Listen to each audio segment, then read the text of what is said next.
I was never the kind of person to draw attention at work. My department was small, my tasks routine, and if I'm honest, I preferred it that way. I liked slipping in quietly in the mornings, greeting the receptionist, making myself a modest cup of coffee, and diving into spreadsheets. The rhythm was steady, predictable, safe. That afternoon started like any other. I had packed a simple sandwich wrapped in wax paper, as I always did, 2 slices of bread, a bit of cheese, nothing fancy. My coworkers often laughed at how old-fashioned I was with my homemade lunches, but there was comfort in knowing exactly what I'd be eating and that I'd be saving a few dollars each week. When the clock struck noon, I carried my sandwich down to the break area, expecting the usual small talk, maybe a few chuckles over the company's latest software glitch. Instead, I noticed something unusual, a man in an ill-fitting suit standing near reception, clutching a folder to his chest and looking utterly lost. His face was tight with nerves, his eyes darting toward the security desk, then to the elevators, as if he wasn't sure where he was allowed to stand. The receptionist leaned forward, speaking slowly, but the man shook his head. His accent was heavy. Spanish, maybe? I wasn't sure, but I recognized the unmistakable helplessness in his posture. He was trying to explain himself, but words were failing. I felt my sandwich growing heavier in my hand. My stomach grumbled. It had been a long morning of back-to-back reports, and I had been counting down to that first bite. But something inside me, maybe habit, maybe conscience, kept me rooted to the spot. Because I spoke enough Spanish to get by. Not fluently, but well enough to help. I hesitated. Should I step in? What if I embarrassed myself? What if I misunderstood something important? And yet the man's eyes met mine for just a moment, and in that fleeting glance I saw something raw and human, the fear of being invisible. So I placed my untouched sandwich on the counter, cleared my throat, and said softly, "Excuse me, maybe I can help." And in that instant, I had no idea that a tiny choice, giving up my lunch break to interpret for a stranger, would set off a chain of events that, just 3 days later, would have the CEO of our company calling my name in front of everyone. Because sometimes the smallest interruptions to routine carry the greatest weight. The man's relief was almost palpable when I spoke. His shoulders sagged, and he pressed the folder tighter against his chest, as if it were the only anchor he had left. "Gracias, he whispered." His voice cracked. I introduced myself to the receptionist, explaining that I could translate. She looked more relieved than he did, honestly, because she'd been trying for several minutes without progress. She motioned for me to go ahead. The visitor's name was Jorge. He was from a small town outside Madrid and had come to deliver documents on behalf of his brother, who was applying for a partnership with our company. That much became clear in the first few minutes. The problem was that the documents required a quick verification process, and the woman he was supposed to meet with had been called into an urgent meeting. He didn't know where to go, whom to ask for, or even if he was in the right building. As he spoke, I noticed the way his hands trembled. He wasn't just nervous. He was desperate. I relayed his concerns to the receptionist, who began making phone calls. While she worked, I stayed by his side, answering questions, smoothing over misunderstandings, bridging the silence. More than once he paused and said, "Lo siento, I'm sorry," embarrassed at needing help. Each time, I told him gently, "It's no problem. You're fine." My lunch break was slipping away. The sandwich sat abandoned on the counter, still wrapped in wax paper, growing a little warm. People passed by, some curious, some indifferent. I told myself I'd eat quickly afterward. Yet, strangely, I didn't mind. When the receptionist finally reached someone from the right department, I walked Jorge to the elevators myself. He thanked me again and again, almost stumbling over his gratitude. Before the doors closed, he pressed something into my hand, a small woven bracelet, the kind street vendors sell near plazas in Spain. "For luck," he said, his eyes earnest. The door slid shut. I stood staring at the bracelet, the faint smell of woven thread mixing with the sterile scent of our office lobby. That night, I tucked the bracelet into my pocketbook and thought little more about it. It had been a kind gesture, but I assumed the encounter was over. A small interruption in an ordinary day. What I couldn't have known then was that this tiny thread, This modest gift from a stranger was about to weave itself into the very fabric of my future at the company. The next morning, I almost forgot the whole thing. The bracelet lay in the side pocket of my handbag, half hidden under a pen and some receipts. I slipped into my usual routine, coffee, emails, reports, without giving it a thought. But just before lunch, my manager stopped by my desk. Her tone was casual, but her eyes carried something sharper. "Hey," she said, "the front desk mentioned you helped a visitor yesterday. Interpreting, right?" I nodded, suddenly uncertain. Had I overstepped? Was I in trouble for spending my break on something outside my job description? She tilted her head. "That was kind of you. But just be mindful. We have protocols for visitors, and technically, employees shouldn't insert themselves without clearance. You understand." I forced a smile. "Of course." She left, but her words stung more than I expected. I had only wanted to help. Why did it feel like I had broken an unwritten rule? At lunch, I found myself. The bracelet was still in my bag, and for some reason, I slipped it onto my wrist. It felt out of place in the sterile office, a splash of color in a world of gray suits and muted ties. And yet, it gave me a strange sense of reassurance. The following day brought the real test. Another visitor arrived, again with limited English, again floundering at the reception desk. I froze when I saw him. My manager's warning echoed in my head. Be mindful of protocols. If I stepped in, I might look like someone chasing attention, bending rules.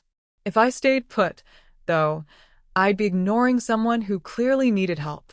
My eyes drifted to the bracelet, its bright threads pressing against my skin like a quiet reminder. This was the dilemma laid before me. Follow the rules of silence, or follow the rules of compassion. The visitor caught my eye. For a split second, I saw the same lost look Jorge had carried. That invisible plea. And I knew then this wasn't about Spanish or protocols or even my job. It was about who I chose to be when no one was keeping score. So, once again, I pushed aside my sandwich and stood up. By the time I reached reception, the visitor was practically wringing his hands. His English was even more limited than Jorge's had been, and the receptionist looked exhausted from trying to mime directions. I introduced myself gently, switching into slow Spanish. His relief was immediate. His name was Mateo, and he was there to deliver technical blueprints on behalf of an engineering subcontractor. The paperwork needed verification before a project proposal could even be considered. He had taken 2 buses across the city just to get here, and now he stood frozen at the threshold. As I translated his words for the receptionist and then called the appropriate department, a strange thought crossed my mind. Why did these visitors keep arriving unannounced, without proper escorts, without translators arranged in advance? Was it coincidence or something else? I remembered my manager's warning, her subtle suspicion that I might be overstepping. What if helping again would brand me as that person, the one who meddles where she shouldn't? Still, I stayed with Mateo until he was safely upstairs. Before leaving, he too pressed something into my palm, a small keychain shaped like a dove, made from lightweight wood. "For peace," he said simply in Spanish. I returned to my desk with the keychain in one hand and my untouched sandwich in the other. My coworkers teased me lightly. "Skipping lunch again? What's with you lately?" I laughed it off, but inside questions churned. Why were these men so grateful for small gestures that seemed, to me, so obvious? Why did their tokens, a bracelet, now a keychain, feel heavier than their size suggested? That night at home, I laid the bracelet and the dove-shaped keychain on my kitchen table. Side by side, threads of connection, pointing somewhere beyond my imagination. I found myself wondering, was this all happenstance, or was I being quietly tested in ways I couldn't yet see? The uncertainty gnawed at me. But deeper still, I felt something else awakening, a curiosity that refused to let me turn away. 3 days had passed since that first afternoon with Jorge. By now, I had slipped the bracelet onto my wrist each morning without thinking, and the wooden dove keychain dangled from my bag. Small tokens, yet they carried a weight that was hard to name. That Friday, just before the weekend, everything shifted. Our department was called to an all-hands meeting in the large conference hall on the top floor. These gatherings were rare, reserved for major announcements, new contracts, mergers, or sometimes sudden layoffs. The air buzzed with nervous speculation as we filed in. I slipped into a seat at the back, heart steady, expecting the usual dry updates. But then the room hushed. The CEO himself walked in. He wasn't a man who appeared often. Tall, silver-haired, with a reputation for being shrewd and untouchable, he carried the kind of presence that made even seasoned managers sit straighter. He spoke briefly about the company's growth, about challenges ahead. His words were practiced, measured. And then his eyes swept the room, and his voice took a different tone. Sometimes, he said, the true strength of a company is not measured by profits or deals, but by the quiet actions of its people. Actions no one is watching. Actions that reveal character. I felt a prickle of unease. He paused, then said a name. My name. Heads turned. My coworkers' eyes landed on me, some puzzled, some wide with curiosity. My throat went dry. The CEO continued. In the past few days, I have heard stories of an employee who gave up personal time, not once but twice, to ensure that visitors, partners of ours from abroad, were treated with respect and dignity. She did not seek recognition. She did not wait to be asked. She simply acted. Whispers rippled through the room. My heart pounded against my ribs. The CEO gestured toward me. Stand up, please. I rose, legs trembling, feeling the weight of every gaze in the hall. And then I saw them, Jorge and Mateo, standing near the front, beside senior managers. Their faces lit up when they spotted me. Jorge lifted his wrist slightly, and for a fleeting second, I thought I saw a matching bracelet. The puzzle pieces clicked into place. They weren't random visitors. They were connected to something larger, to someone larger. And suddenly, I understood. I hadn't just been helping strangers. I had been walking straight into a test I hadn't even known was being given. The applause that followed was polite. I caught fragments of phrases. New opportunities in Europe. Commitment to human dignity. Our values in action. But my mind was elsewhere. Jorge and Mateo had not been random visitors. That much was clear now. When the meeting ended, I tried to slip away quietly, but my manager intercepted me. She wore a tight smile. Well, she said, looks like you've caught the CEO's attention. Congratulations. Her tone was polite, but I felt the sting beneath it. Not everyone celebrated another sudden spotlight. Later that afternoon, I received an email from an executive assistant. The CEO wanted to see me. Not someday. That day. My stomach twisted as I climbed the elevator, the bracelet warm against my wrist. His office was vast, filled with bookshelves and framed photographs from around the world. He gestured for me to sit. I imagine you're wondering why I called you, he said, his voice steady but not unkind. I nodded, too nervous to speak. He leaned back in his chair. Those men you helped, Jorge and Mateo, they're not just visitors. They're part of a consortium we're evaluating for a major partnership. We arranged for them to come here discreetly, without official translators, to see how they would be treated. It was an integrity test of sorts. The floor seemed to tilt under me. An integrity test? And I had stumbled into it by accident, sandwich in hand. The CEO's gaze softened. Most people walked past them. You didn't. I swallowed hard, unsure what to say. But understand this, he added, his tone sharpening slightly. Attention is a double-edged sword. Some of your colleagues will envy this moment. Some will question your motives. And some will test you in ways you don't expect. Are you prepared for that? His words lingered long after I left his office. That night, at home, I placed the bracelet and the wooden dove side by side on my table again. They no longer looked like tokens from strangers. They looked like symbols of a path I had been unwillingly set upon. But could I handle the weight of it? Or had I just walked into complications that might undo everything I had worked for? The days that followed were not what I expected. I thought being acknowledged by the CEO might bring respect, maybe even warmth from my colleagues. Instead, the air grew heavy. Some co-workers were kind, congratulating me with genuine smiles. But others whispered just out of earshot. I caught fragments. Teacher's pet, brown noser, set up the whole thing. It hurt more than I cared to admit. Even my manager seemed cooler toward me, her praise clipped and perfunctory. Once, I overheard her in the break room saying, "It's always the quiet ones who find ways to get noticed." My stomach twisted. I tried to focus on work, but the atmosphere made every email, every meeting feel weighted. The bracelet on my wrist, Then one afternoon, my manager called me into her office. She closed the door and folded her hands. "I'll be blunt," she said. "Your little moment with the CEO has stirred things up. Some people think you staged it, that you're using these visitors to climb the ladder. I don't know if that's true, but perception matters." My face burned. "I didn't," she raised her hand, cutting me off. "I'm telling you this because if you want a future here, you'll need to prove you belong. Not just to him, to all of us. So here's your chance. The CEO has requested that you serve as liaison for the visiting partners next week. Interpret for them, manage their needs. If you do well, you'll silence the whispers. If you fail, well." Her meaning hung in the air like a storm cloud. I left her office shaken. This wasn't just about kindness anymore. This was about survival, reputation, dignity. That evening, I walked to a quiet park near my apartment, sandwich in hand, bracelet on my wrist. I sat on a bench and fed a piece of bread to a pigeon, then another. They fluttered and cooed, indifferent to status or suspicion.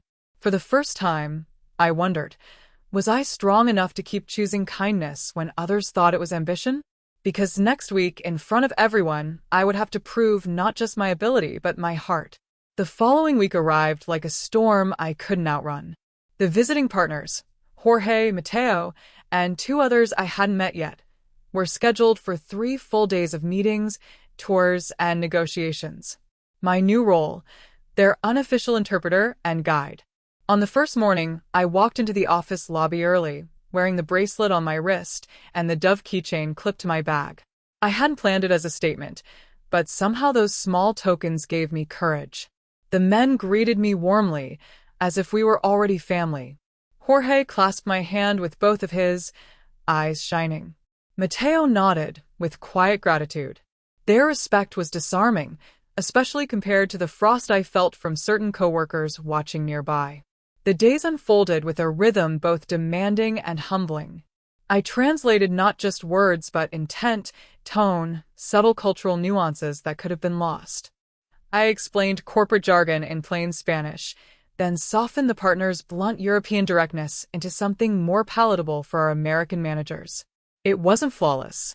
More than once, I stumbled, heat rising in my cheeks as I searched for the right phrase. But each time, Jorge or Mateo would nod patiently, filling in where I faltered, and somehow the meaning always carried across. The real confrontation came on the third afternoon. A senior executive, impatient with the slower pace of interpreted conversation, interrupted me mid-sentence. "This is taking too long," he snapped. "We don't need—" I knew what was at stake. To them, respect was not in the contracts, but in the listening. My heart pounded. This was the knife's edge moment. If I shrank back, I'd betray the trust of the visitors. If I stood up, I risked defending a superior. I took a breath, the bracelet's threads warm against my skin. "Sir," I said carefully, "with respect, these details matter. They're not extra words. They're the foundation of trust. If we rush, we'll lose not just clarity, but connection." The silence was sharp. My manager's eyes narrowed. But then, Jorge leaned forward and added in accented English, "She's right. We came here for partnership, not shortcuts." The CEO, who had been sitting quietly at the head of the table, finally spoke. "Let her continue." His voice was calm, final. The rest of the meeting flowed with a steadiness I hadn't dared to hope for. When it ended, the partners stood and, in their way, offered me a kind of benediction. Mateo unclipped the Dove keychain from my bag and pressed it firmly into my palm again. Jorge touched the bracelet on my wrist. "Symbols," he said softly. of what matters most. You passed. I swallowed hard, overwhelmed. It wasn't just about the language anymore. It was about seeing dignity where others only saw inconvenience. The next morning, the CEO made the partnership official. He called me into his office one last time. "You've shown us something rare," he said. "Not just skill, but integrity under pressure. We'll be needing more of that in this company. Consider this the beginning of a larger role." His words settled on me like sunlight after rain. I walked out of that office changed, not because of a title or a promise, but because I understood something deeper. The bracelet, the dove, the sandwich I never ate, small, ordinary things, had become symbols of choices that revealed who I truly was. It has been months since those 3 days that turned my quiet office life upside down. The partnership went through, and though I never saw Jorge, not by CEOs or hidden partners, but by life itself. And the measure of our character is not how loudly we declare our values, but how faithfully we live them when no one expects it. So I'll leave you with this. The next time you see someone lost, someone struggling, someone invisible to the crowd, pause. Even if it costs you a little comfort, a little time, or even a lunch break. You never know what doors such a moment might open, or what ripple it might send through your life. Because kindness is never wasted. It always finds its way back, sometimes quietly, sometimes in the most astonishing of ways.